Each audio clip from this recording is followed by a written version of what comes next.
ও মাই god, Argentina যেন একটা team নয়, পুরো একটা পরিবার। দর্শক, এই ঘটনাটা দেখলে আপনি এটা সম্পর্কে স্পষ্ট ধারণা পেয়ে যাবেন। এই ঘটনাটি আজকের আর্জেন্টিনা বনাম আইসল্যান্ড প্রীতি ম্যাচের। দর্শক, আজ বাংলাদেশ সময় 7টায় আর্জেন্টিনা বনাম আইসল্যান্ড প্রীতি ম্যাচে মুখোমুখি হয়, যে ম্যাচে দেখা যায় অনাকাঙ্ক্ষিত এক ঘটনা। ম্যাচের 62তম মিনিটে মাঝ মাঠে এই জায়গায় অ্যালেক্সিস ম্যাকালিস্টার বল পেয়ে গেলে তাকে মারাত্মকভাবে ফাউল করেন প্রতিপক্ষের দুজন তারকা।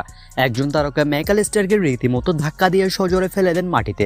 কিন্তু এই ঘটনা দেখে চুপ করে থাকতে পারেনি আর্জেন্টিনার কোনো ফুটবলার। সাথে সাথে তার পাশে থাকা লাউতারো মার্টিনেজ ছুটে যান আইসল্যান্ডের সেই ফুটবলারের দিকে, তাকে ধরে ফেলেন তিনি। তার সাথে চোখ রাঙিয়ে কথা বলতে শুরু করেন লাউতারো মার্টিনেজ, এই বুঝি তাকে ধরে ফেলবেন লাউতারো। সাথে সাথে আইসল্যান্ডের এই ফুটবলারকে মারতে আর্জেন্টিনার সকল ফুটবলার এক হয়ে যায়। ক্রিস্টিয়ান রোমেরো, রদ্রিগো দি পল, লাউতারো মার্টিনেজ, থিয়াগো আলমাদা সবাই মিলে চেপে ধরে আইসল্যান্ডের এই ফুটবলারকে।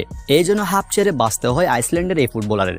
শেষ পর্যন্ত রেফারি আইসল্যান্ডের এই তারকাকে হলুদ কার্ড দেখেন এবং অনেক কষ্টে ম্যাচের পরিস্থিতি নিয়ন্ত্রণ করেন। দর্শক, অ্যালেক্সিস ম্যাকালিস্টারকে ফাউল করার পর আর্জেন্টাইন তারকাদের রিয়াকশন ছিল দেখার মতো। কেউই যেন চুপ করে থাকতে চাইছিল না। ম্যাকালিস্টারকে এরকম একটা বাজে ফাউল করার পর সবাই তেড়ে যায় আইসল্যান্ডের এই তারকার দিকে। এটাই যেন হওয়া দরকার, কেননা আর্জেন্টিনার সকল ফুটবলার টিমের জন্য জান প্রাণ দিয়ে খেলে। এটাই প্রমাণ করে এই ঘটনাটি।